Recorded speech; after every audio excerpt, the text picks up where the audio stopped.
طالما أشكو غرامي يا نور الوجود. Dengan tanpa melengahkan masa, saya menyerahkan majlis ini kepada Profesor untuk memberikan ucap tama. Dipersilakan. Bismillahirrahmanirrahim. Assalamualaikum warahmatullahi wabarakatuh.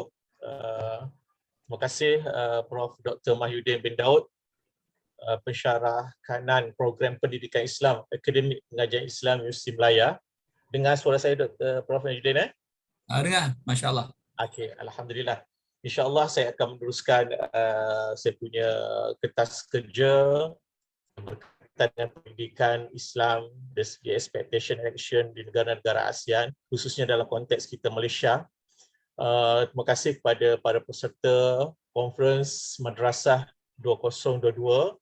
Alhamdulillah, saya bersiaran langsung daripada Pulau Mabul. Masalah internet sekarang, alhamdulillah akhirnya dapat juga internet di pejabat guru di sekolah di Pulau Mabul ni.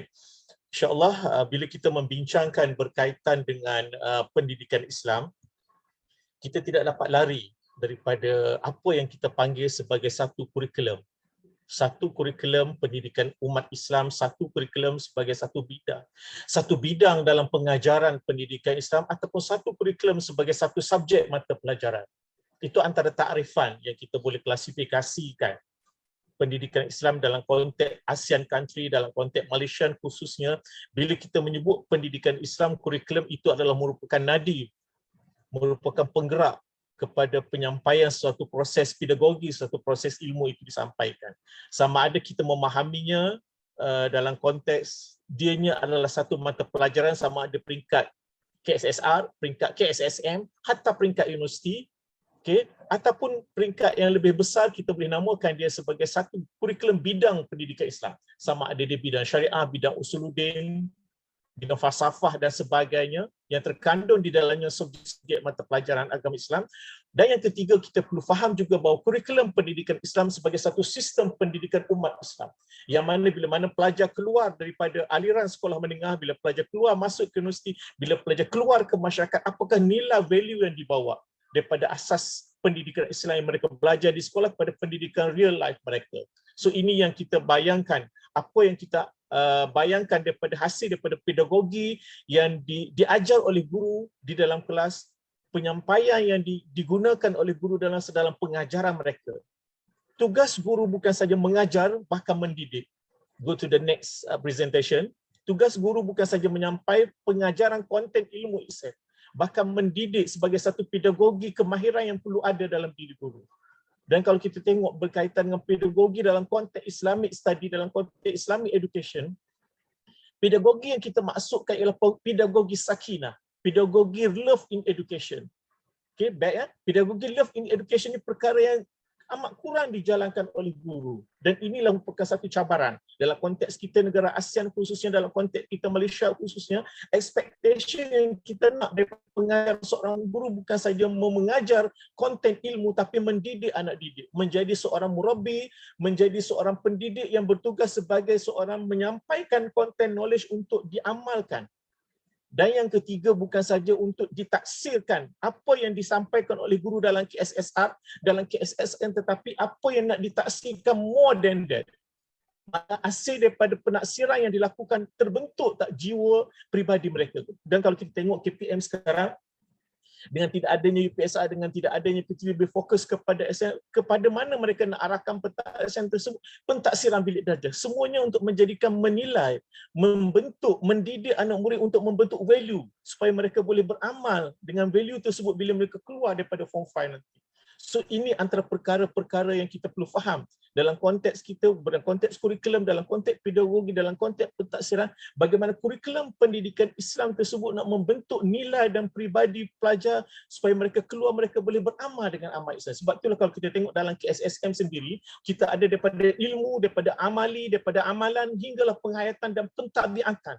So itu semua peringkat-peringkat yang mana membentuk jati diri murid-murid kita tadi. Bukan saja ilmu yang mereka dapat, tapi ilmu daripada kurikulum pedagogi yang disampaikan oleh guru dengan pedagogi pengajaran berasaskan masalah, contohnya dengan real life pelajar, more efektif dalam nak membentuk diri pelajar. So itu yang kita bayangkan betapa pendidikan Islam kita ni boleh membentuk, menjadikan insan soleh, menjadikan insan muslim.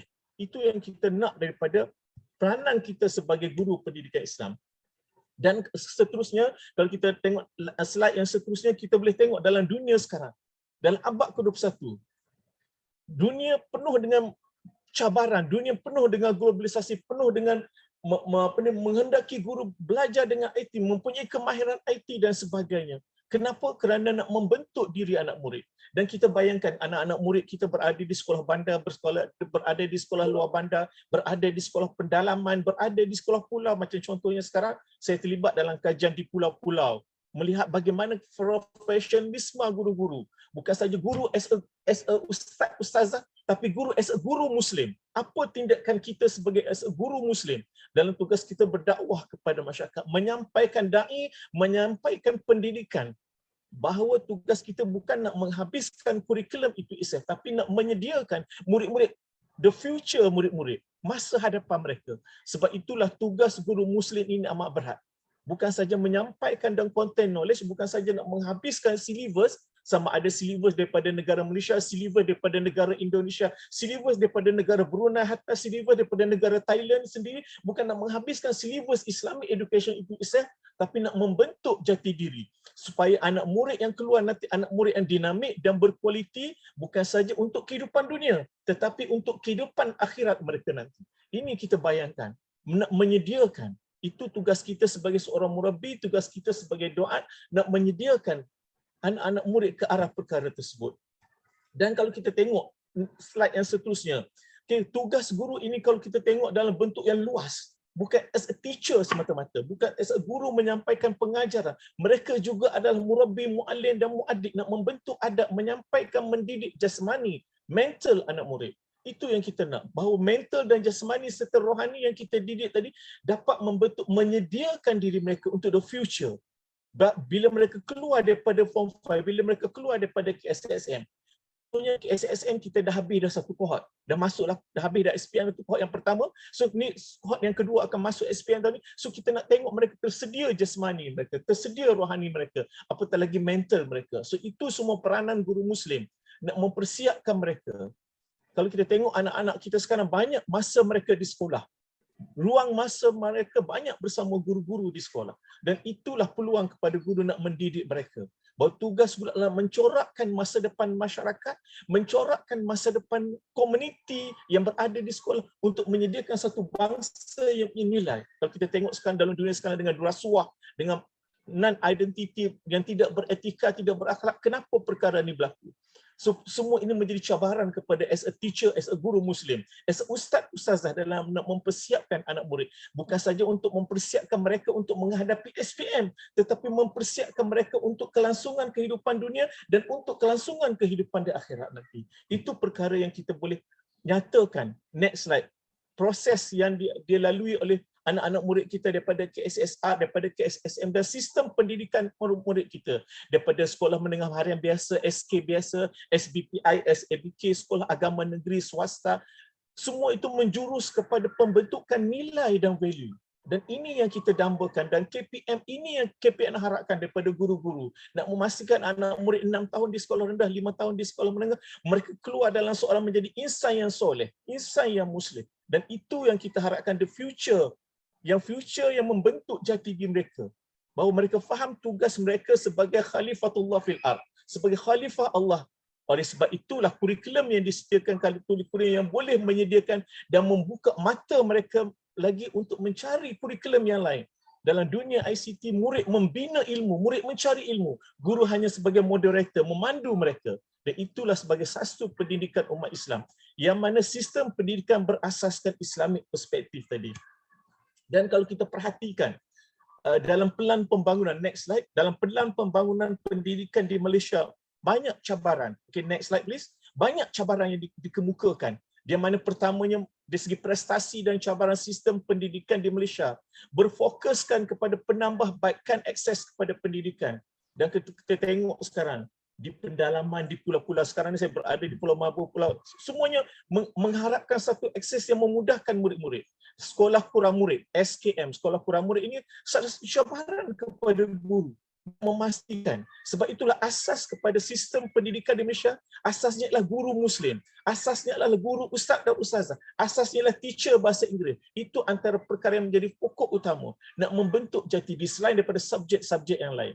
Kenapa? Kerana nak mewujudkan aspirasi dan jelas. Nak mencapai plan pembangunan pendidikan Malaysia 2013-2025 ini satu perkara yang digariskan oleh KPM. Begitu juga disambut dalam perjalanan kurikulum pendidikan Islam. Kenapa? Kerana transformasi yang menyeluruh ini bermula dengan pendidikan Islam. Tugas guru sebagai tenaga doa tadi, bermulanya transformasi ini dalam sistem pendidikan nak membentuk jati diri anak-anak murid kita. Dan apa yang guru lakukan, ke next slide, dan apa yang guru lakukan pada hari ini selari dengan apa yang kehendak. Kerana apa? Berasaskan kompetensi guru tadi. Guru menjadi role model. Guru menjadi contoh kepada anak murid. Guru menjadi contoh perilaku kepada anak murid. Anak murid yang mereka mengajar di dalam kelas, di luar kelas, sebanyak masa guru diperuntukkan bersama anak murid bersama guru. Oleh sebab itulah kompetensi, ciri-ciri peribadi guru, selain daripada ilmu pengetahuan, perlakuan juga menjadi contoh. Dan inilah contoh yang kita dapati daripada Nabi Muhammad SAW, menjadi seorang pendidik yang unggul dalam membentuk karakter guru Muslim sejati. Love in education itu perlu dihangatkan, perlu dibangkitkan supaya anak murid yang keluar dari, anak murid yang cintakan ilmu, anak murid yang boleh beramal dengan ilmu yang mereka. Sebab itulah dalam kurikulum KSSM kita sampai ke tahap pentabiatan. Daripada penghayatan sampai ke tahap pentabiatan, nak memastikan bahawa murid-murid tadi bukan beramal di sekolah saja. Dia solat di sekolah, dia solat 5 waktu, bahkan di luar daripada sekolah dia menjadi satu rutin. Bila azan je solat, bila azan je solat, menjadi satu rutin kepada mereka. Kenapa? Kerana nak berakhlak dengan nilai akhlak ini. So mempersiapkan diri tadi, membangunkan karakter murid juga menjadi satu perkara cabaran kepada guru, ialah karakter yang kreatif dan berinovasi.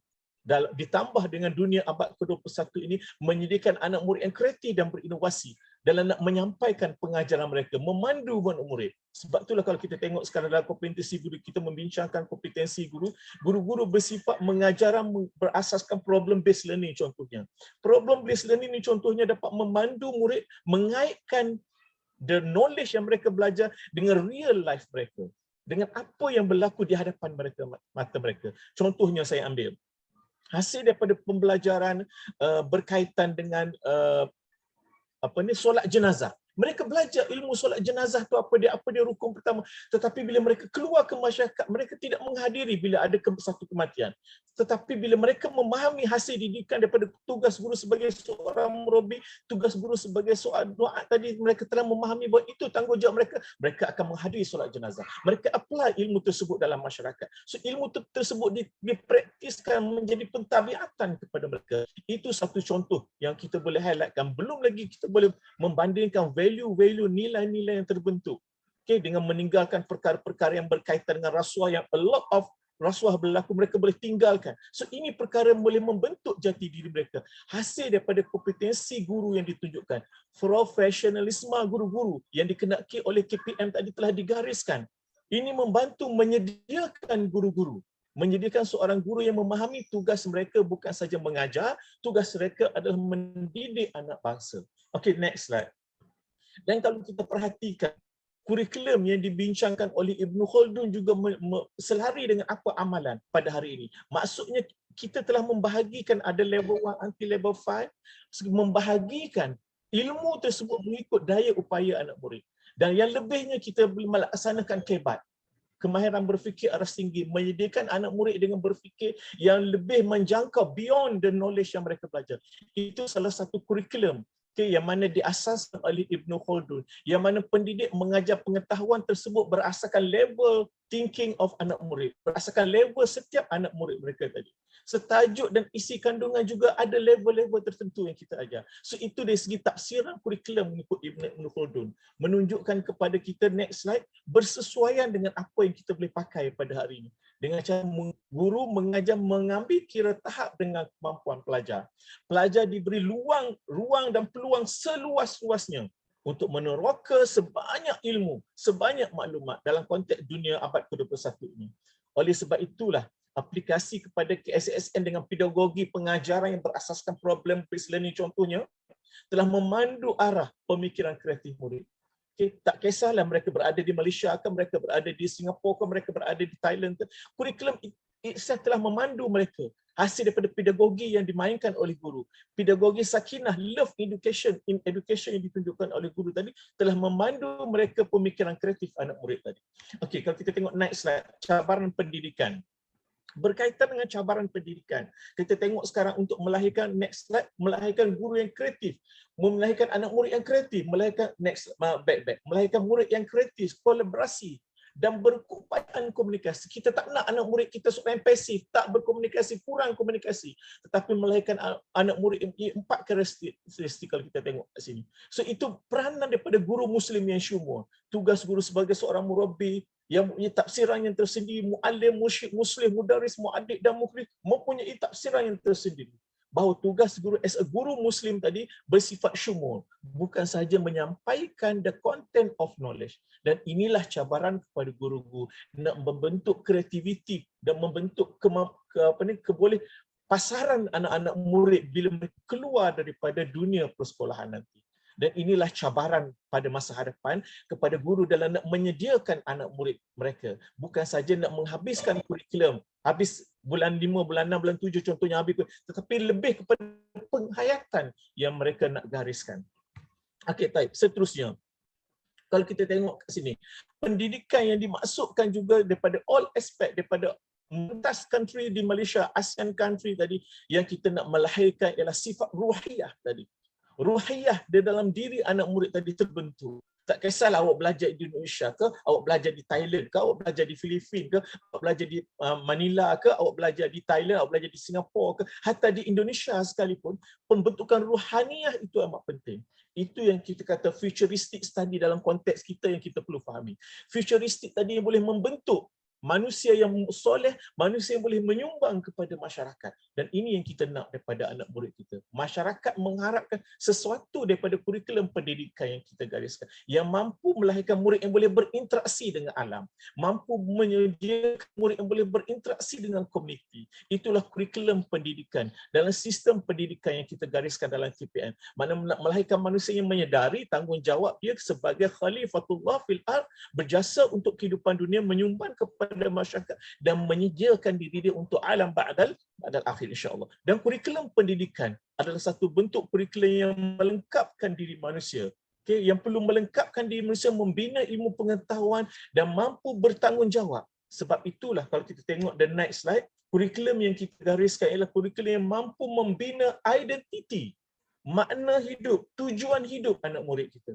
Pendidikan yang menekankan aspek, all aspek kognitif, efektif dan psikomotor. Bukan sahaja kita mengisi kognitif murid-murid, tetapi efektif dan psikomotor terbentuk hasil daripada didikan yang guru beri setiap hari. 6 masa guru masuk, 6 masa seminggu guru masuk dan kelas 4 masa seminggu guru masuk dan kelas. Bukan saja menghabiskan kurikulum, tetapi nak membentuk, contohnya kesempurnaan dalam mengambil wuduk. Kerana di sebalik kesempurnaan mengambil wuduk, contohnya, di sana terletaknya mardatillah. Bagaimana mengikhlaskan diri kepada, semuanya itu memerlukan kepakaran guru-guru dalam melaksanakan pedagogi. Apatah lagi sekarang kita namakan pedagogi abad ke-21 yang menghendaki guru memfokuskan kepada all aspek, segala aspek yang digariskan. Sebab kenapa? Kerana nak memenuhi fungsi guru tadi untuk membentuk hamba Allah, khalifah Allah di muka bumi yang boleh memakmurkan seluruh alam berdasarkan kesempurnaan yang mereka hadapi. Dan inilah yang kita gariskan seperti di USIM sendiri, next slide. Seperti di USIM sendiri, after school, anak-anak kita akan masuk contohnya ke universiti, contohnya masuk ke universiti. Kita ada integrasi ilmu nakli dengan akli. Inilah yang kita gariskan. Betapa pentingnya dalam setiap bidang yang kita ajar, once you are guru Muslim, integrasi nakli dengan akli itu contohnya telah memandu mereka. Ini juga berlaku di sekolah. Bagaimana guru mengajar pelajaran tilawah, bagaimana guru mengajar pelajaran berkaitan sirah, bagaimana guru mengajar berkaitan akidah, tetapi diselitkan dengan ilmu mantik, dengan ilmu logika, kaitkan dengan real life mereka. Kerana dengan integrasi inilah dapat membentuk ini tadi dan membentuk kemenjadian murid-murid. Dapat menyediakan mereka boleh berfikir di luar kotak. Apa reaction mereka? Dan inilah yang kita nak daripada future study, daripada future Islamic education. Murid-murid itu mampu membeza yang mana hak, yang mana yang batil. Itu tujuan daripada apa yang kita boleh garapkan daripada integrasi ilmu akli dan nakli. Begitu juga kalau kita bincang berkaitan dengan yang kita maksudkan pedagogi sakinah. Pedagogi sakinah yang kita boleh gariskan di sini ialah pedagogi yang kita maksudkan sebagai love in education. Guru mengajar dalam kelas, menjaga kebajikan anak murid dia, beradab dengan anak murid, dia tidak meninggi suara. Maksudnya memperincikan amalan tadi, membentuk amalan, penghayatan dan pembudayaan dalam diri anak murid. Hasil daripada pedagogi sakinah. Dan inilah future study yang kita perlu harapkan daripada pendidikan Islam. Boleh membentuk kemenjadian hasil daripada didikan diberikan oleh guru-guru tadi. Dan ini contoh, next slide. Okay, ini contoh taburan data, analisis berkaitan tugas guru bila kita menyebut berkaitan mudaris. Okay, next slide. Berkaitan dengan, next slide please. Okay, berkaitan dengan mudaris, berkaitan dengan muadib, next slide. Okay, berkaitan dengan muadib, next slide. Berkaitan dengan mursyid, okay, next slide, muallim. Dan inilah fakta-fakta, data-data bagaimana perilaku seorang guru bila dia nak bertindak dalam dia nak menggariskan pedagogi sakinah tadi. Dan seterusnya bila kita membincangkan berkaitan dengan kurikulum itu itself, kita ambil kata-kata daripada Toner contohnya, Education Towards Integration and Alternative Program, menyatakan sistem pendidikan yang lama haruslah mengalami perubahan dalam menghadapi cabaran global. Perubahan yang kita maksudkan sekarang adalah pendidikan secara holistik. Dalam konteks kita ilmu Islam, kita mengaitkan dengan alam akhirat. Kita mengaitkan bukan untuk kelangsungan dunia sahaja. So pentaksiran bersifat holistik tadi memandu arah guru dalam proses mendidik anak. Mengaitkan ilmu pendidikan dengan alam metafizik. Dan inilah kesedaran yang kita kaitkan dengan ilmu tauhidik. Ilmu tauhidik yang kita gariskan kepada anak murid kita selang-seli dalam proses pengajaran kita 6 kali seminggu contohnya, nak menggariskan kepada mereka bahawa pentaksiran holistik ini amat penting dalam nak membentuk jati diri umat Islam.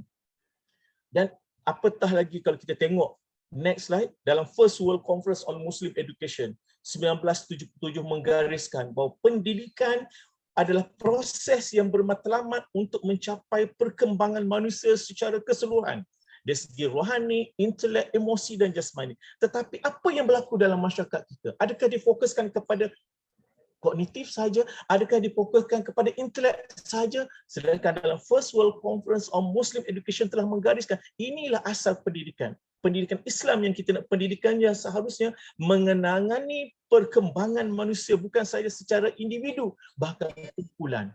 Okay, dalam all aspek kehidupan. Dan kalau kita gariskan pendidikan kita, kurikulum pendidikan Islam kita, kurikulum yang kita ajar berasaskan pendidikan inak tadi contohnya, telah membentuk apa yang difahami daripada solution daripada As-Sadan 1959 dan apa konklusi daripada Conference on Muslim Education tadi, bahawa pendidikan Islam ataupun pendidikan secara amnya dalam konteks agama Islam kita faham mempunyai maksud yang tersendiri, bukan saja nak mengajar konteks ilmu Islam tapi nak mendidik, nak membentuk all aspek dalam diri anak murid, nak menyediakan mereka for the future kehidupan mereka.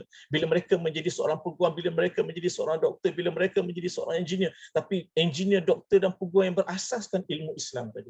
Dan itulah yang kita gariskan, bukan setakat nak habis exam saja. No.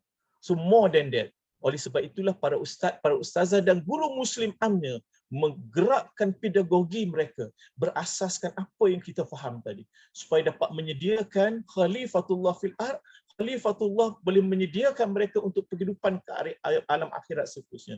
Dan inilah yang saya ingin berkongsi dengan rakan-rakan bahawa SSM dibina di atas asas 6 tunjang: komunikasi, kerohanian, sikap, nilai, kemanusiaan, keterampilan diri, perkembangan fizikal dan estetika serta sains dan all aspek. Ini contoh-contoh dalam KSSM di Malaysia, melahirkan insan seimbang yang bukan sahaja konten ilmu tapi all aspek mereka mencakupi hasil didikan yang telah dimainkan oleh guru-guru tadi. Begitu juga di Brunei, Indonesia, Okay, di Indonesia, begitu juga di Thailand, semuanya menggariskan. Okay, next slide please, atas kesimpulan, menggariskan kepada kita bahawa apa yang diajar dalam sekolah dasar, apa yang diajar dalam sekolah SMK, apa yang diajar dalam kurikulum pendidikan sekolah rendah, kurikulum pendidikan sekolah menengah, menyediakan anak murid for the next future. Faith and knowledge must go hand by hand.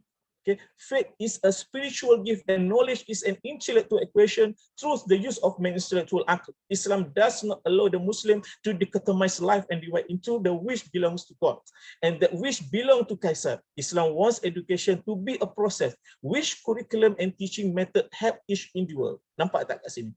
Curriculum and teaching method help in each individual to unfold his own unique potential as a representative of God and on the earth. Menunjukkan kepada kita betapa cantiknya kurikulum, tapi kalau tak diimplement dengan teaching method yang sesuai, maka akan hancurlah.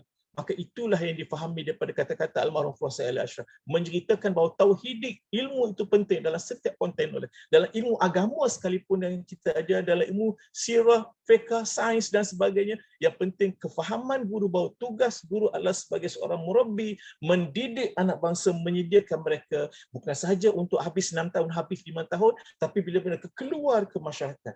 Itu yang kita namakan perjalanan sistem pendidikan Islam dalam dunia ASEAN kita contohnya, dalam dunia Malaysia kita contohnya, menyediakan for the future. Okay, for the future, masa hadapan anak-anak kita boleh beramal dengan ilmu Islam, boleh beramal dengan diri dan boleh menyumbang kepada masyarakat. Itu antara sekilas pandang saya dalam ucap utama saya. Saya nak berkongsi dengan rakan-rakan pensyarah dan rakan-rakan peserta serta rakan-rakan audien pada hari ini. Semoga ia bermanfaat, memandu kita dalam proses pengajaran. Tak kisahlah kita mengajar di sekolah rendah, mengajar di sekolah menengah, mengajar di universiti, mengajar di IPG, di kurikulum, college community dan IPG dan sebagainya, menyediakan anak murid kita ke arah mereka yang boleh memahami bahawa tugas kita ialah menggabungkan antara ilmu akli, antara ilmu nakli dan juga akli. Pembelajaran holistik itu berlaku sepanjang masa. Dan insya-Allah itu sahaja penyampaian yang saya ingin sampaikan Prof. Mahyudin. Okay, semoga ia bermanfaat dalam kita nak menyediakan anak-anak murid kita for the future studies insya-Allah. Sekian, Assalamualaikum warahmatullahi wabarakatuh. Waalaikumsalam warahmatullahi wabarakatuh. Terima kasih yang tidak terhingga saya rakamkan kepada Profesor Dr. Muhammad Adri Cik Noh di atas ucap tama yang telah dipersembahkan kepada kita semua tadi, yang bertajuk masa depan pendidikan Islam di negara-negara ASEAN. Untuk tidak melengahkan masa, saya membuka ruang kepada semua yang hadir dalam Zoom kita, dalam sesi kita pada pagi ini. Sekiranya ada soalan yang ingin diajukan kepada Profesor Dr. Muhammad Azri, saya sebagai moderator memberi ruang seluas-luasnya, sama ada dengan menulis soalan di ruangan chat ataupun dengan membuka mengangkat tangan dan kita akan buka mikrofon. Dipersilakan kalau ada.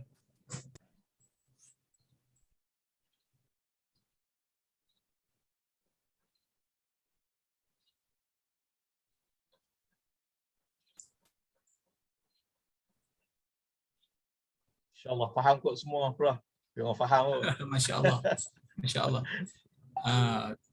Prof tadi menyampaikan ucapan dengan penuh bersemangat, ya, menekankan bahawasanya guru bersifat syumul dan bukan hanya mengajar dan menghabiskan sukatan, ya, dan melakukan pentaksiran, bukan hanya setakat itu saja. So sebenarnya banyak perkara yang boleh kita bincangkan dan kita boleh kaitkan dengan realiti apa yang berlaku, ya, di luar sana, ya. Barangkali semuanya masih terkasima, ya, dengan ucapan doktor tadi sehingga tak terkata, ya. Masya Allah. So sekiranya tidak ada soalan, kita akan berpindah kepada ucap tama yang kedua pada pagi ini. Ya, tak ada ya. So saya mengucapkan jutaan terima kasih kepada Profesor Dr. Muhammad Azri di atas ucap tama yang telah disampaikan sekejap tadi, dan saya kira ucap tama tersebut ya sangat penting untuk sama-sama kita nilai dan kita lihat untuk kepentingan pendidikan anak-anak kita ya pada masa sekarang dan akan datang. Kerana guru adalah pencetus ataupun pembina kepada generasi. Terima kasih Profesor sekali lagi ya. Baik, kita berpindah kepada ucap tama kita yang kedua yang akan disampaikan oleh Profesor Datuk Dr. Zulkifli bin Abdul Ghani. Beliau adalah Profesor bahagian dakwah dan pengurusan Islam di Universiti University Islamic Science University of Malaysia. Sebagai CV ringkas kepada Profesor Datuk Dr. Zulkifli, beliau adalah profesor yang berkepakaran dalam bidang dakwah, communication and media, dan juga berkepakaran dalam leadership and Islamic management, dan tidak ketinggalan turut berkepakaran dalam Islamic Studies. Beliau adalah anak keluaran Universiti Kebangsaan Malaysia dalam bidang dakwah dan leadership dan mendapat kelayakan Doktor Falsafah daripada Edinburgh University ya dalam bidang pengajian Islam and Middle East. Beliau juga adalah seorang penulis, seorang jurnalis, seorang penulis buku, dan juga sangat aktif dalam melakukan kajian-kajian bersabit dengan media, bersabit dengan communication, bersabit dengan dakwah, dan tak ketinggalan berkait dengan pendidikan Islam. So dengan tanpa melengahkan masa, saya mempersilakan Profesor Datuk Dr. Zulkifli ya yang akan menyampaikan ucap tama beliau bertajuk Pendidikan Agama Islam di Malaysia terperangkap dan diperangkap ya dalam kerangka perundangan. Ini satu tajuk yang sangat menarik saya kira, bagaimana maksud pendidikan Islam di negara kita ini terperangkap dan diperangkap oleh undang-undang. Tanpa melengahkan masa, saya menyerahkan majlis ini kepada Profesor Datuk untuk memulakan ucap tama beliau. Dipersilakan.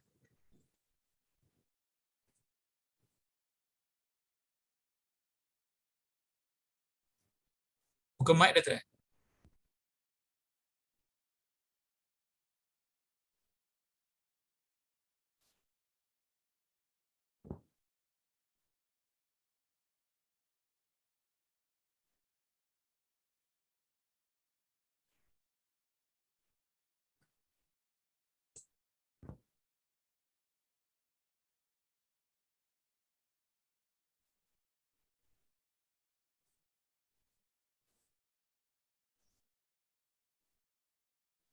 Dapat ya, Datuk? Mic sebelah kiri, paling kiri sebelah bawah.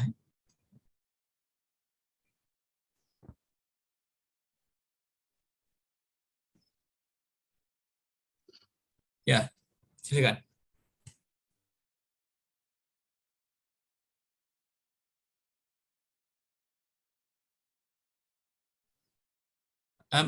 Datuk, apa ni? Ya baru terbuka kembali. Tadi tertutup. Saya dah mute. Ada ni ke harus dia unmute kan dia atau macam mana? Yang tu tak pasti. Tapi dah buka sekarang ni, Masya Allah, Datuk. Silakan. Okey, baik. And then slide nampak ke? Slide setakat ni keluar Zoom saja. Ya, Datuk paparkan. Paparkan PowerPoint. Sekejap. Saya cari skrin. Ya, dah keluar. Dah Ya. Saya besarkan je. Ya, Okey, silakan. baik. Silakan Datuk. Baik, bismillahirrahmanirrahim. Alhamdulillahirabbil alamin wassalatu wassalamu ala Rasulillah wa ala alihi wasahbihi ajma'in. Assalamualaikum warahmatullahi taala wabarakatuh. Kita ada lebih kurang berapa 20 lebih dalam online sekarang. Saya teruskan Dr. Mahyudin daripada Telaga Air di Sarawak. Jadi alhamdulillah kita dapat bersama pada pagi ini, dan tajuk yang saya paparkan ini ialah seperti yang disebut oleh Dr. Mahyudin tadi, pendidikan agama Islam. Saya masukkan dalam satu istilah, iaitu istilah ini yang dipakai dalam Majlis Kebangsaan Hal Ehwal Islam di Malaysia, ataupun ringkasan dia MKI. Jadi ini istilah dia. Pendidikan agama Islam di Malaysia terperangkap dan diperangkap dalam kerangka perundangan yang ada di Malaysia. Barangkali saya nampak ada mungkin rakan-rakan daripada Indonesia, hopefully boleh memahami istilah-istilah kita, walaupun ada sedikit sebanyak perbezaan.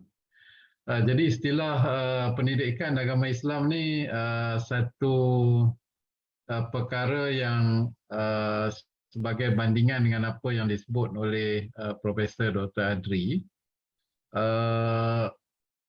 Dia ideal, kita boleh simpulkan apa yang disebut tadi itu ideal dalam konteks falsafah, dalam konteks perkembangan ilmu, dalam konteks kehendak harapan. Tetapi bila turun di peringkat pelaksanaan, ini yang akan saya bincangkan. Turun ke peringkat pelaksanaan, kita perlu realistik, dan juga perlu memikirkan bagaimana harapan dan juga objektif yang ideal itu boleh dilaksanakan dengan sempurna dan terbaik mungkin. Di samping kita faham beberapa halangan yang muncul. So hari ini saya cuba bentangkan apa yang disebut sebagai kerangka perundangan, legal framework yang sebenarnya menzahirkan pelbagai sistem pendidikan agama Islam yang sedang berlangsung di negara kita. So apa itu kerangka perundangan? Ini kita perlu jelas. Dari segi definisi, kerangka perundangan ini merujuk kepada dokumen-dokumen yang mendasari sistem tadbir urus dalam negara, merangkumi yang besarnya adalah perlembagaan, itu dokumen perlembagaan. Kemudian kita ada undang-undang, kita ada polisi, kita ada kaedah dan juga kontrak. So sama ada kita sedar sebahagian daripada warga pendidik, terutama sekali kalau yang tidak cakna dengan kerangka perundangan yang ada, kita hanya akan fokus kepada isu-isu operasi, isu-isu operasi pendidikan. Jadi sebenarnya kita jarang sangatlah untuk melihat apa sebenarnya yang merangkumi semua operasi-operasi yang kita ada. Jadi ini antara fokus yang saya cuba kongsi. Ini sebahagian daripada aspek dalam research terbaru kami lah, berkenaan dengan pengurusan hal ehwal Islam di Malaysia. So satu daripada agenda besar dalam pengurusan hal ehwal Islam ini merangkumi isu pendidikan agama Islam. Itu asas dia. Jadi probably kita boleh faham tentang kerangka perundangan dari segi definisi dia dan bagaimana aplikasi yang kita akan tengok dalam konteks urus tadbir pendidikan Islam di negara kita. So ada beberapa isu utama berkenaan dengan pendidikan agama Islam ni. Yang pertama, disebabkan kerangka perundangan tu dia melibatkan isu penyelarasan kurikulum dan juga co-kurikulum, isu prasarana dan fasiliti, isu kompetensi dan juga latihan guru-guru, isu penyelarasan dan pengiktirafan sijil-sijil yang dikeluarkan, dan yang terakhir yang juga besar ialah isu pengurusan keuangan yang lestari. Jadi isu ni akan berbangkit from time to time. Tapi dia melibatkan antara yang besarnya 5 ni lah yang kita perlu tangani dan mencari jalan penyelesaian. So saya nak sebut dekat sini, bila kita sebut tentang kerangka perundangan ni, ada 3 komponen besar yang terlibat dalam kerangka ataupun dokumen perundangan kita ni. Satu ialah tentang tadbir urus institusi yang di-Pertuan Agong. Itu dalam perlembagaan, kalau kita masuk kepada istilah yang dipakai dalam perlembagaan kita, istilah pendidikan Islam, pendidikan agama Islam. Kadang kita bertukar-tukar juga, Dr. Mahyudin, kita panggil pendidikan Islam, kita panggil subjek pendidikan Islam. Itu semua bila kita bincang, kita duk bercampur dan keliru. Tapi bila come to the kerangka perundangan, istilah yang ditinggalkan oleh British dalam perundangan ni dan kita pakai sampai sekarang ialah pendidikan agama Islam. Dan ini dipakai oleh MKI yang saya sebut tadi, termasuk dalam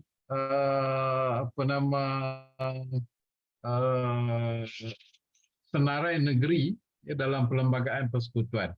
Jadual 9 perlembagaan persekutuan dia ada dalam senarai negeri. Oleh kerana itu, dari segi legal framework tadi, dia ditafsirkan sebagai terletak di bawah tanggungjawab negeri dalam senarai negeri ini, dan yang diberi kuasa untuk menentukan perjalanan operasinya ialah oleh setiap majlis agama Islam negeri. Itu dia punya kerangka yang ada. Dan MAIN ini, Majlis Agama Islam Negeri, adalah pihak yang diberi kuasa dalam menolong dan menasihatkan raja ataupun sultan di setiap negeri. Kita ada 9 semuanya, dan the rest adalah diwakili oleh yang di-Pertuan Agong. Itu asas yang ada dalam perundangan. So saya sebut institusi yang di-Pertuan Agong ni, walaupun satu ketika ramai yang melihat dia hanya berfungsi sebagai rubber stamp, tapi sebenarnya dari segi legal framework dia tidak begitu. Dan bila keadaan politik, terutama selepas 2018 menjadi tidak stabil, maka kita lihatlah peranan institusi yang di-Pertuan Agong itu berfungsi secara lebih efisien. Dan masing-masing baru sedar bahawa institusi yang di-Pertuan Agong ni sebenarnya adalah satu pihak yang penting yang disebut dalam perlembagaan. Dan yang kedua, selepas institusi yang di-Pertuan Agong ni adalah institusi Majlis Raja-Raja. Ya? Majlis Raja-Raja, itu institusi yang kedua. Dan yang ketiga adalah Raja-Raja Melayu di 9 buah negeri. So, saya patah balik sebab perundangan ni dia quite teknikal bila kita bercakap. Satu, institusi yang di-Pertuan Agong. Yang kedua ialah fungsi raja-raja di 9 buah negeri. Dan yang ketiga tadi adalah Majlis Raja-Raja yang juga mempunyai tanggungjawab dan bidang kuasa masing-masing. Baik. Ini governance saya sebut tadi. Governance dalam kerangka perundangan kita ni, satu yang besar memain peranan adalah Perlembagaan Persekutuan. dan yang kedua undang-undang tubuh kerajaan negeri. Jadi kalau kita ambil dua-dua tu tadi saya dah sebutkan, bila melibatkan institusi yang di-Pertuan Agong, dia ada sumpah sumpah yang di-Pertuan Agong. So masa pelantikan yang di-Pertuan Agong, antara lafaz dalam kertas saya tu lafaznya sangat clear lah. Cuma di sini saya ambil yang berkait dengan urusan untuk menjaga hak ehwal agama ni. Kalau kita baca lafaz sumpah yang di-Pertuan Agong ni sangat clear dari segi ikrar dan mengaku dengan sesungguh dan sebenarnya memelihara pada setiap masa agama Islam dan berdiri tetap di atas pemerintahan yang adil dan aman di dalam negeri. So apa maksud dekat sini yang ada implikasi kepada isu pendidikan Islam? Dari segi ideal seperti Prof. Adli sebut tadi, kita faham agama Islam agama yang komprehensif, yang merangkumi semua aspek. Apa saja kita bercakap dia berkait dengan agama Islam. Tetapi dalam konteks definisi dalam perlembagaan ianya tidak seperti yang kita faham.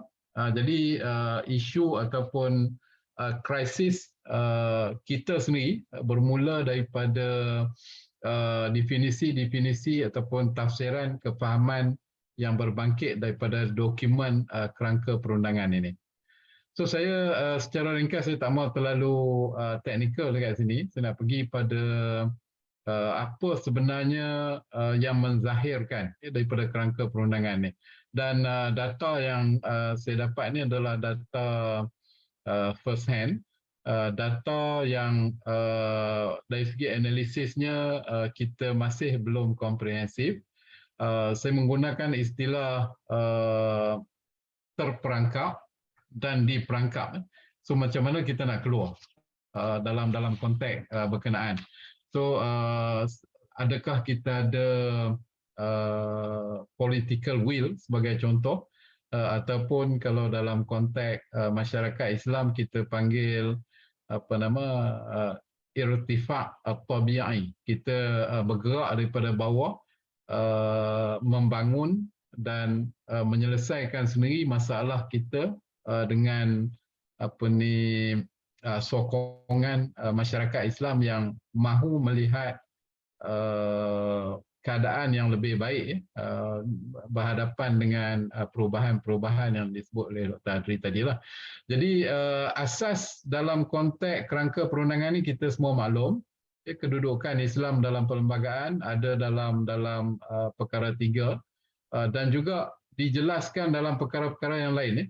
Kalau buka perlembagaan jumpalah ni perkara 11.4 dan seterusnya. Kita akan nampak peruntukan yang diperuntukkan. So saya tak pergi terlalu teknikal. Yang kedua, selepas kita ada perlembagaan tadi, kita ada undang-undang tubuh kerajaan negeri yang saya sebut awal, yang diberi kuasa kepada MAN, dan tugas untuk menyelaras isu-isu berbangkit di antara negeri-negeri ini diletak di bawah Majlis Raja-Raja, institusi yang kedua saya sebut tadi, dan di bawah Majlis Raja-Raja tadilah menubuhkan sebuah jawatan kuasa yang dikenali sebagai MKI.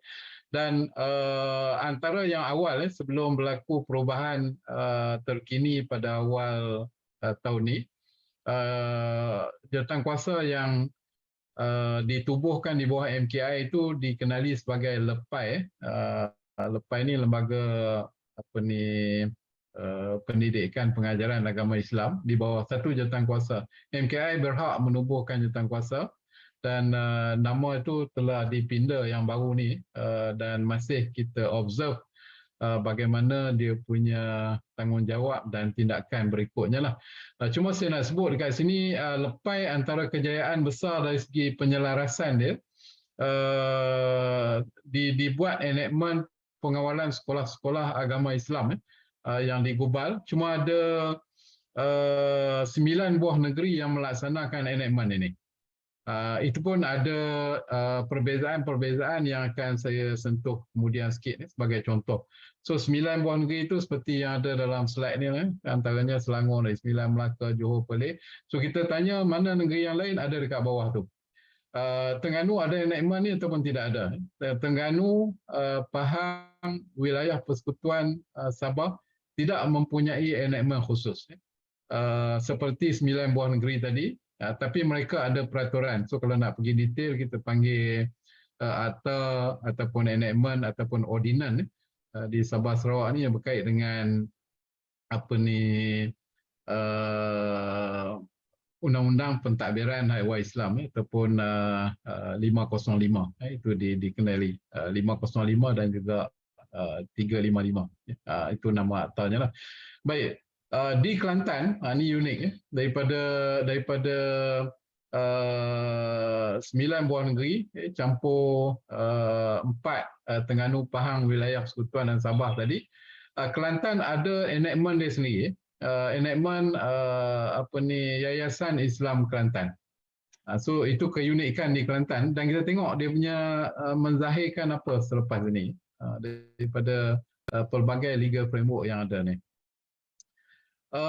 Daripada enactment berkenaan, satu yang kita kena faham ialah bermula daripada tafsiran apa itu sekolah agama. Ini dah ada dalam undang-undang. Bila disebut tafsiran apa itu sekolah agama, dia ada implikasi kepada aspek pelaksanaan.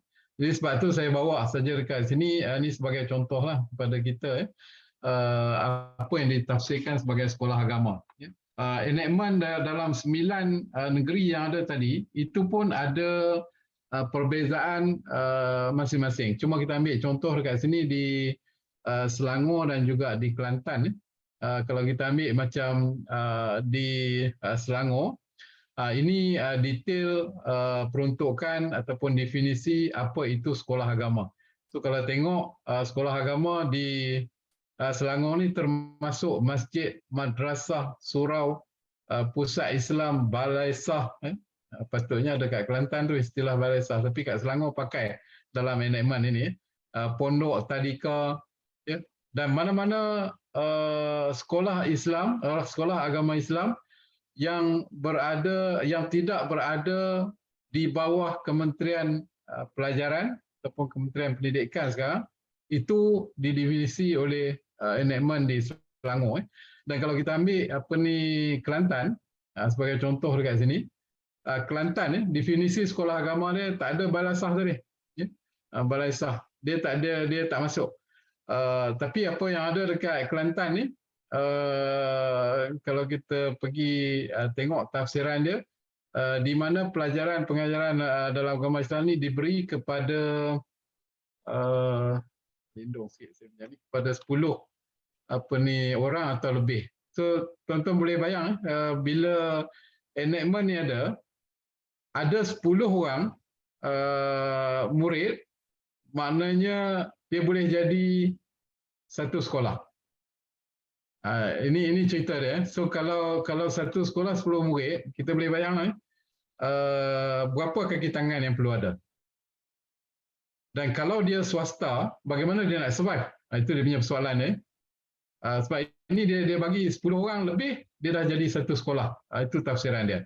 So dalam amalan yang ada sekarang ni, kalau dia 10 orang, dia pengetua, dia adalah guru besar atau pengetua, dia adalah, kalau ada asrama, dia adalah warden asrama. Kalau ada kantin tempat masak, dia adalah tukang masak.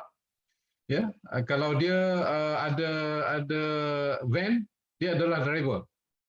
So tuan-tuan bayang daripada hasil tafsiran ini, sebab dia bagi jumlah 10 orang. Ini dia punya isu dia. Jadi sebab itu kalau ada tahfiz katakan yang 20 orang, dia boleh jadi satu sekolah. Tapi survive ataupun tidak, dari segi financial, dari segi infrastruktur, dari segi kurikulum, dari segi guru dan sebagainya. So ini perkara yang perlu kita lihat daripada definisi sekolah agama yang ada dalam enactment. Baik, dari segi implementasi, bila berbeza seperti itu, isunya ialah bagaimana nak identify sekolah agama. So apa yang diputuskan oleh JAKIM lah, khususnya selaku rustia kepada MKI tadi, ada 17 jenis sekolah agama ya, yang didefinisikan oleh JAKIM. Dalam kertas saya yang detail tu saya masukkan jadual berkenaan dengan taburan jumlah sekolah, premis, jumlah pelajar, dan juga beberapa data yang detail dari segi 17 jenis institusi ini. So, kalau saya boleh baca secara sepintas lalu, daripada 17 ini ada sekolah tadika Islam negeri, ada sekolah tadika Islam swasta, ada sekolah rendah agama negeri, ada sekolah rendah agama rakyat, ada sekolah menengah agama negeri, ada sekolah menengah agama rakyat, ada ma'had tahfiz negeri rendah, ma'had tahfiz negeri menengah, ma'had tahfiz swasta rendah, ma'had tahfiz swasta menengah, ma'had tahfiz negeri rendah dan menengah, ma'had tahfiz swasta rendah dan menengah, sekolah rendah agama swasta, sekolah menengah agama swasta, sekolah madrasah ataupun pondok, sekolah agama rendah dan menengah, dan yang akhir sekali adalah kolej tahfiz negeri yang memberi diploma dan juga sijil. Jadi 17 tuan-tuan, perempuan peserta sekalian. So daripada 17 ni saya membuat sedikit analisis daripada jadual yang ada, dan data daripada jadual ini adalah daripada maklumat Simpeni, iaitu sistem maklumat pendidikan Islam di negara kita yang dibangunkan oleh JAKIM, dan saya membuat kesimpulan sini secara ringkas lah untuk kita teliti bersama. Contohnya negeri Johor memiliki tadika Islam negeri paling banyak.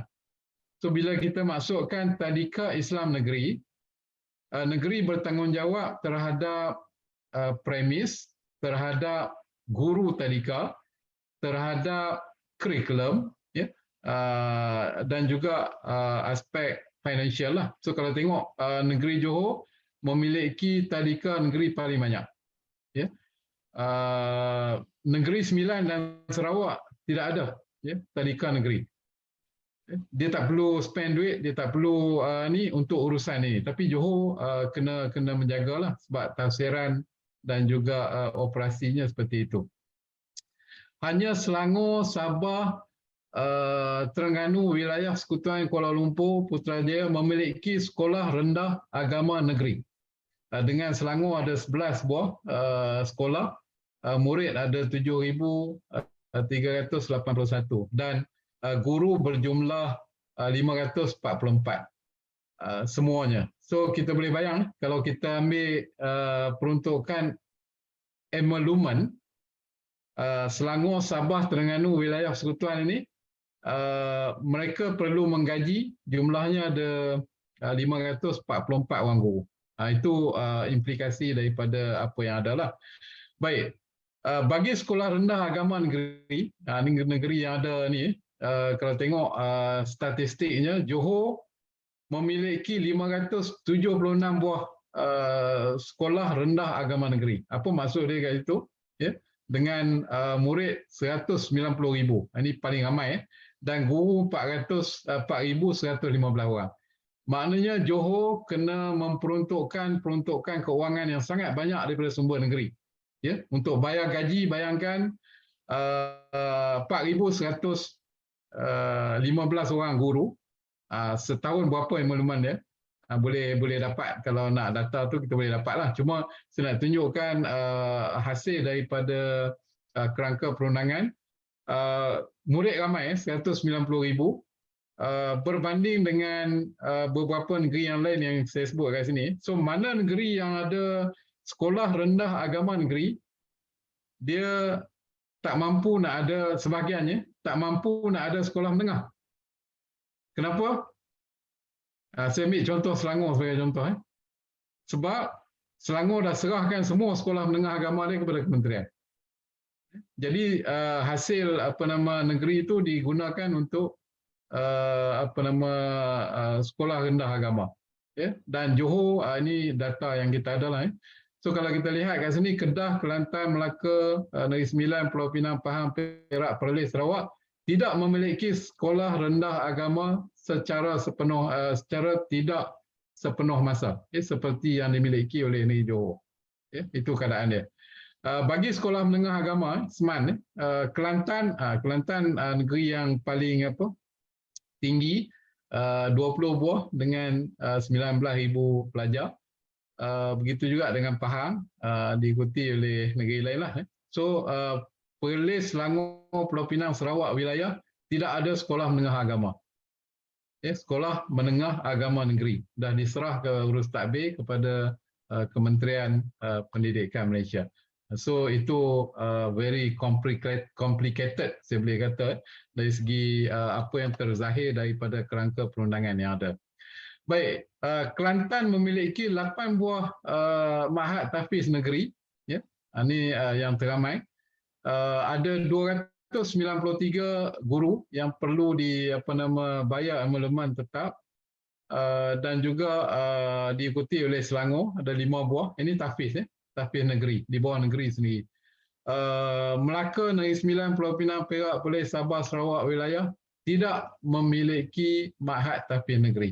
Itu perbezaan yang ada. Terengganu ada dua buah, ya, diikuti masing-masing sebuah di Melaka, Negeri Sembilan, Pahang dan Sabah. Ma'had tahfiz swasta berkembang pesat, ya, sejak 2 dekad yang lalu, dan jumlah keseluruhan pelajar ni kita kena ambil ingatan kat sini, implikasi boleh study berikutnya. Ada 64,000 pelajar yang terlibat dalam ma'had tahfiz swasta, dan terdapat seluruh negeri negeri-negeri ma'had tahfiz swasta ni. Selangor mencatatkan jumlah ma'had tahfiz swasta yang paling banyak, 384 buah. So bayangkan dengan 21,000 pelajar dan 2,700 lebih guru. Maknanya untuk survive dari segi emolumen, 2,700 ni kita boleh darablah. Kalau satu sekolah bayar 2,000 sebulan ataupun 1,500, kita boleh darab ni, dan mereka memerlukan, ini baru emolumen, belum fasiliti, belum aktiviti yang lain lah. Okey. Johor juga besar ma'had tahfiz swasta ni, dan 1,000 lebih guru yang ada. Baik, bagi sekolah rendah agama rakyat, ya, sepenuh masa. Ini sepenuh masa. Maksudnya dia gabung akademik dan sebagainya. Kedah, Perak mencatat jumlah tertinggi. Ya. Bagi kategori tidak sepenuh masa, Sabah memiliki 125. Ini yang paling besar. Tidak sepenuh masa. Maksud tak sepenuh masa ni mungkin pagi dia pergi sekolah kebangsaan, ya, petang dia datang sekolah agama, sekolah rendah agama rakyat. Baik, bagi sekolah menengah agama rakyat, Kedah paling tinggi ada 38 buah. Ada 9,000 hampir 10,000 student dan ada 900 lebih guru. Ini bila kita sebut sekolah menengah agama rakyat, maknanya 929 orang guru ini dibayar gaji oleh dana, sama ada daripada kutipan yuran pelajar, tapi kebanyakan selalu tak cukup. Ini mengharapkan dana-dana yang lain yang datang, dan ada implikasi kepada proses PMP lah. Itu realiti yang berlaku. Kelantan ada 31 buah dan sebagainya lah. So, saya tak payah baca kat sini daripada data yang ada.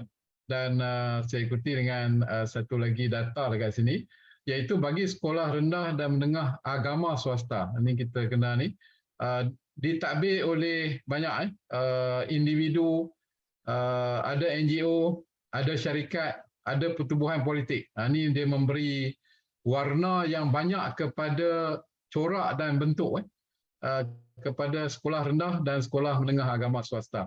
So Selangor memiliki jumlah yang terbesar. Ini 327 buah, ada 51,000 pelajar kita di sekolah rendah dan ada 6,000 di sekolah menengah. Jadi tuan-tuan boleh tengok implikasi. Kalau swasta ini di takbir oleh sama ada NGO ataupun syarikat yang mempunyai kewangan yang mantap, dia bergerak smooth, maksudnya lancar.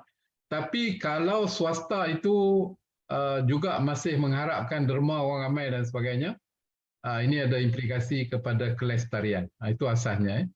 Baik, bagi pondok madrasah Terengganu memiliki jumlah terbesar, ada 66 buah pondok madrasah ni. Ada pelajar 2,800 lebih dan 375. Ini juga ada implikasi dari segi PMP, dari segi kewangan dan juga fasiliti secara umumnya lah. Dan yang menarik juga dekat sini pondok madrasah di Kelantan, antara yang banyak dan juga di Kedah. Itu variasi yang ada lah. So apa nak buat daripada rencam dan complicatednya yang terzahir daripada kerangka perundangan yang ada tadi. So antara tindakan proses penyelarasan ini, ada tanggungjawab di peringkat kerajaan persekutuan dan ada tanggungjawab di peringkat Majlis Agama Islam Negeri lah sebagai pihak berkuasa agama. So dekat situ kita lihat antara yang besarnya ialah usaha Kementerian Pendidikan dan Kerajaan Negeri mengambil alih 11 buah sekolah agama negeri satu ketika, dan sekarang ini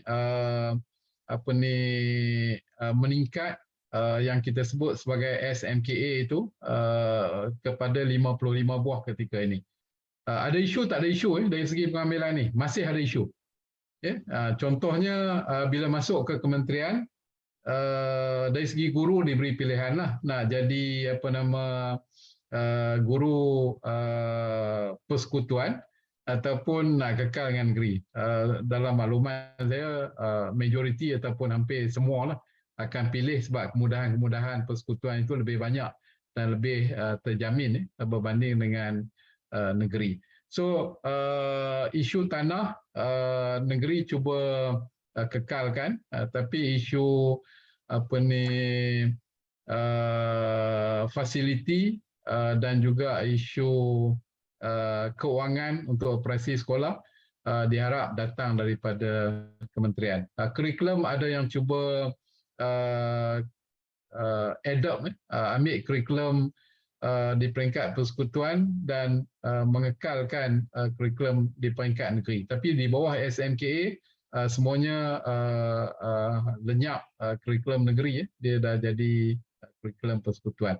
Baik, sehingga bulan Januari 2020 satu lagi kategori ini iaitu sekolah agama bantuan kerajaan. Ini hasil Kementerian Pendidikan dengan pihak berkuasa agama negeri, dan terdapat sebanyak 180 buah SABK menengah, 43 SABK rendah, dan pelajarnya juga dalam lingkungan 68,000. Jadi tuan-tuan dan puan-puan sekalian, ini implikasi. Kalau kita tanya next, 68,000 ni ke mana sebenarnya? Sebab hari ini kita bekerja dengan data. Dalam pengurusan hak ehwal Islam, antara kelemahan yang agak ketara yang kita kesan hari ini ialah data-data tidak diurus dengan baiklah, terutama berkaitan dengan what's next kepada hasil produk satu-satu sekolah tu. Banyak kita tak boleh nak kesan. Baik, saya di peringkat ujung Dr. Mahyudin. Isunya memang complicated. Sebab itu saya guna istilah terperangkap ni. Terperangkap sebab kita mengikuti kerangka perundangan yang ditinggalkan oleh British. Walaupun kita dah merdeka 65 tahun, daripada Akta Pendidikan 61 sampai berikutnya, sehinggalah tahun 89 baru kita berani ada falsafah pendidikan sendiri. 57 mereka, 89 baru ada falsafah pendidikan sendiri. So berapa tahun kita ambil untuk kita ada keberanian untuk mengubah. Itu pun tak boleh nak mengubah banyak sebab dia sudah embed, sudah ada dalam kerangka perundangan. Jadi macam mana nak selesai? Kita ni diperangkap ke ataupun memang kita memerangkapkan diri? Itu isu dia. Macam mana nak selesai? Kalau tengok complicated tadi, itu bahagian negeri saja dengan ada 17 jenis tadi dan melibatkan jumlah pelajar yang begitu ramai. Isu kita dunia berubah. Aspek persekitaran berubah. Aspek teknologi berubah. Kita masih dalam perangkap yang sama dan kita cuba nak keluar melalui urusan-urusan penyelarasan. Dan penyelarasan ni kita pun maklumlah, ada ketikanya kita berjaya, ada ketikanya kita perlu akur, ada ketikanya kita menjawab itu hak negeri-negeri. Itu dia punya last yang kita boleh jawablah. Tetapi yang kesannya kepada anak-anak kita, orang bercakap tentang future proof, generasi yang tahan, yang boleh kita kata mengharungi cabaran, tetapi mereka dididik dalam kerangka perundangan yang menyebabkan mereka keluar dengan acuan yang ada. Ini contohnya. Jadi sebab itu saya nampak kalau tanya saya dengan tajuk ini, apa penyelesaiannya? Penyelesaiannya tidak semudah menyelesaikan isu yang tidak complicated. So isu kita sangat complicated dan melibatkan perundangan. Jadi bila melibatkan perundangan, kita memerlukan kajian komprehensif, saya sebut dekat sini. Maknanya kena ada penilaian baik buruk, analisis yang betul untuk kita mengorak langkah ke depan. Dan of course kita memerlukan wakil-wakil kita, kita sebut wakil-wakil rakyat itu. Sebab wakil rakyat bukan kerjanya pergi tengok longkang tersumbat, pergi tampal sendiri jalan yang berlubang. Tugas mereka, wakil-wakil yang kita lantik ini adalah untuk membuat undang-undang. Yang tu kita terlupa. Dan rakyat sendiri menjadikan wakil rakyat ini sebagai majlis perbandaran. Sedangkan kita ada majlis bandaran untuk selesaikan isu rumput, isu longkang tersumbat, jalan berlubang dan sebagainya. Mereka patutnya fokus kepada membuat undang-undang. Dan dalam konteks undang-undang bagi pendidikan agama Islam yang kita sebutkan tadi, kita pada saya tidak mampu dah untuk mengharungi kompleksiti undang-undang yang ada. Kalau kita nak melahirkan ataupun melahirkan generasi masa depan yang boleh mengharungi cabaran-cabaran yang ada. Jadi itulah Dr. Mahyudin, kesimpulan saya, wallahu alam, dan kita semua ada tanggungjawab masing-masing. Terima kasih. Terima kasih saya ucapkan kepada Profesor Datuk Dr. Zulkifli di atas ucap tama yang telah disampaikan sekejap tadi, yang saya kira penuh dengan fakta-fakta yang sebahagiannya sangat teknikal, bersabit dengan perundangan, perlembagaan dan juga undang-undang tubuh negeri-negeri Melayu.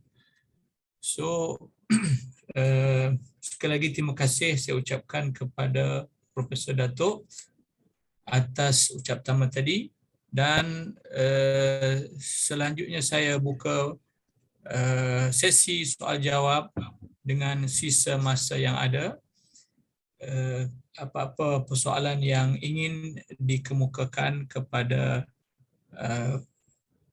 pengucap tama kita pada pagi ini, boleh ditulis sama ada di ruangan chat ataupun boleh angkat tangan dan kita bagi ruang bercakap, insya-Allah. Silakan tuan-tuan. Saya kira dengan isu yang sangat complicated, pendidikan Islam di Malaysia terperangkap atau diperangkap, ya, banyak persoalan yang barangkali kita tak pernah terfikir sebelum daripada ni, ya. So mungkin banyak aspek yang boleh kita kongsikan dengan Profesor Datuk kita, ya. So saya persilakan kepada rakan-rakan peserta, juga kepada siapa sahaja, ya, untuk bertanyakan soalan. Dipersilakan.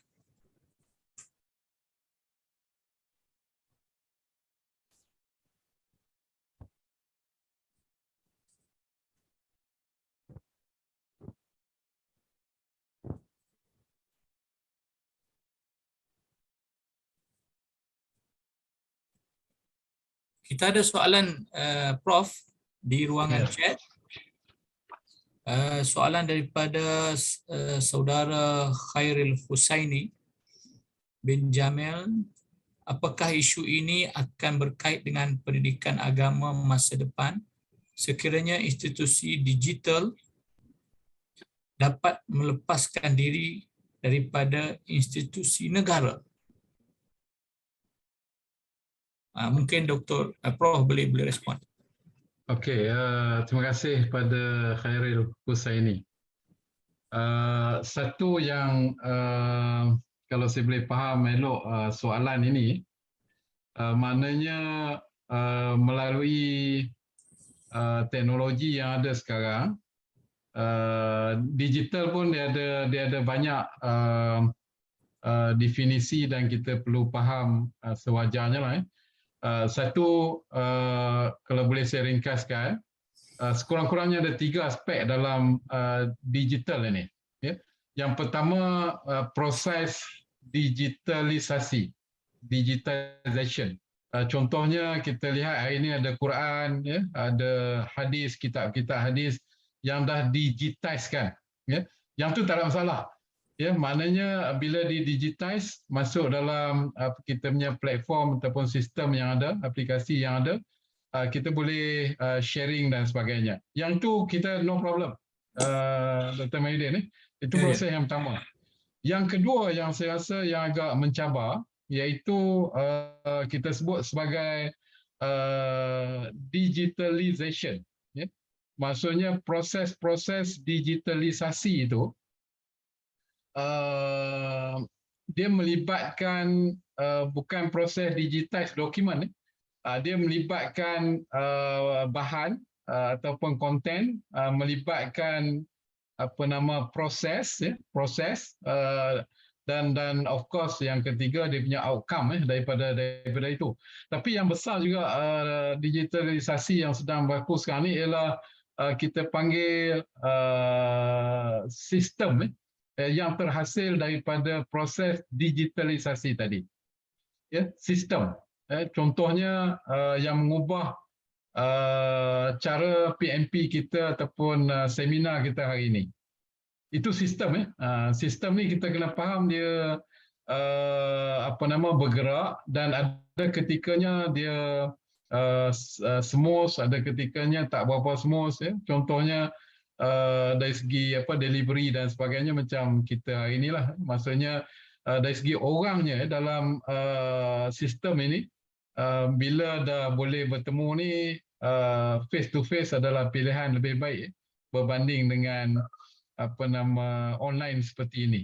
Ya, kalau nak buat seminar, kalau zaman COVID itu memang bila kita tak boleh keluar, inilah pilihan yang kita ada. So mungkin ada lebih beratus hari ini dari segi sambutan.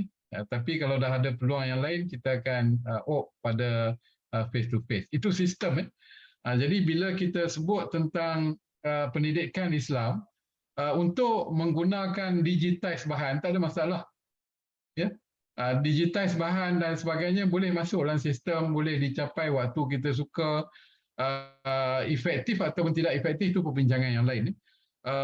So bila kita sebut adakah kita boleh melepaskan diri daripada urus takbir perundangan yang ada? Ini isu dia daripada soalan ni.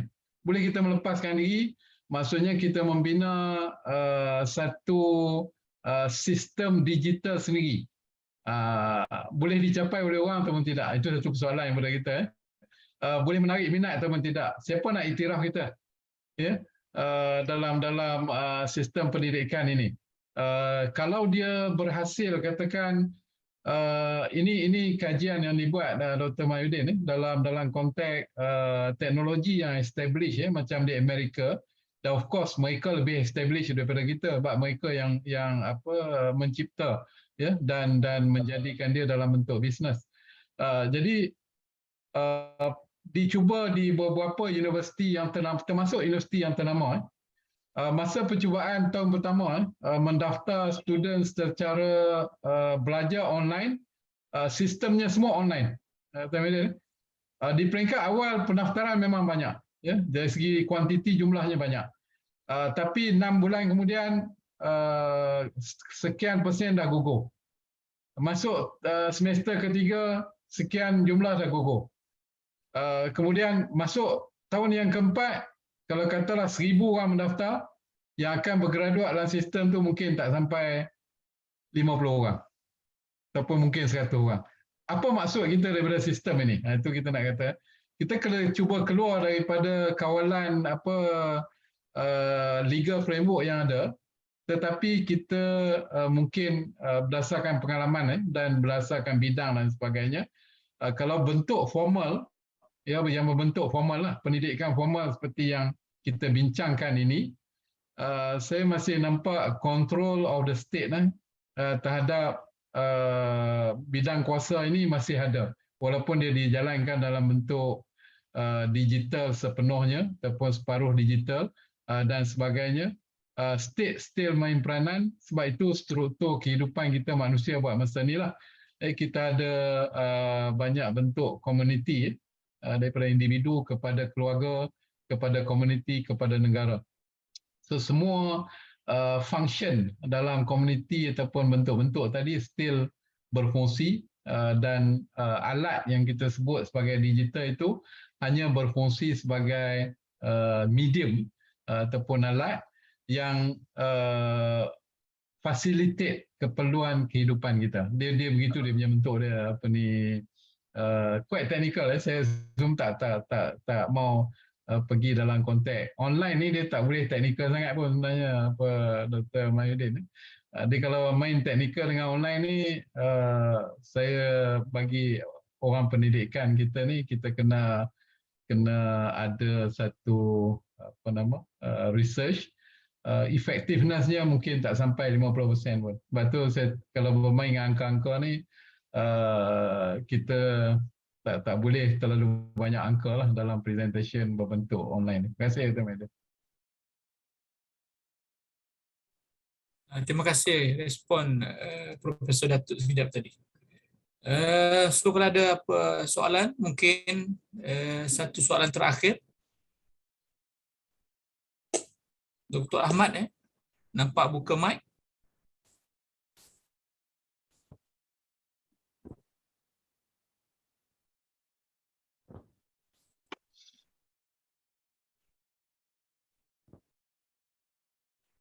Tak ada Okey. Kalau tak ada, saya bagi pihak majlis mengucapkan jutaan terima kasih kepada Profesor Datuk Dr. Zulkifli Abdul Ghani atas ucap tama yang disampaikan sekejap tadi, yang sama-sama kita warga pendidik boleh ambil perhatian, ambil pedoman, dan boleh memikirkan sesuatu. Mungkin ada jalan keluar daripada terperangkap ataupun diperangkap sebagaimana yang diterangkan oleh Profesor Datuk sekejap tadi.